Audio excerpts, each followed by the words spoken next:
Assalamualaikum dan selamat datang. Okey, untuk video kali ini saya nak terangkan tentang kredit dan top up. Okey, dekat sidebar ni kita scroll ke bawah sikit, kita akan nampak kredit dan top up. Kita tekan dekat sini. Okey, lepas tu kat sini dia akan tunjukkan kita punya baki kredit semasa kita lah.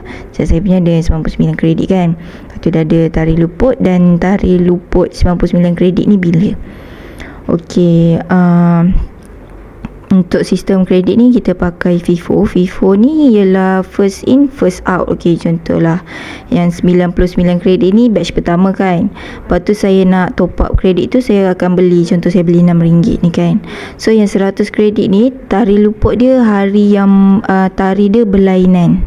Dia tak sama, dan dia akan pakai kredit yang 99 kredit ni dululah. Dia akan ikut mana yang akan expired tu, dia akan guna kredit yang tu dulu, baru dia akan pakai kredit yang saya baru top up 100 tu.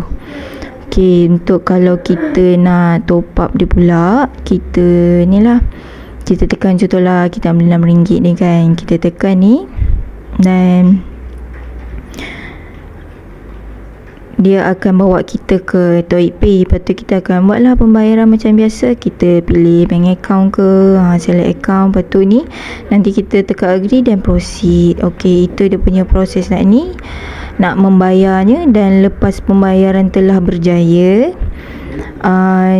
dia akan auto tambah kredit tu dekat ni. Nanti dia akan naik dekat sini lah. Lepas tu kalau kita nak tengok history kita dah pernah berapa banyak kita kredit, dia akan keluar dekat bawah ni. Okey, itu saja untuk video kali ini. Terima kasih kerana menonton, dan jumpa lagi di video yang akan datang. Terima kasih.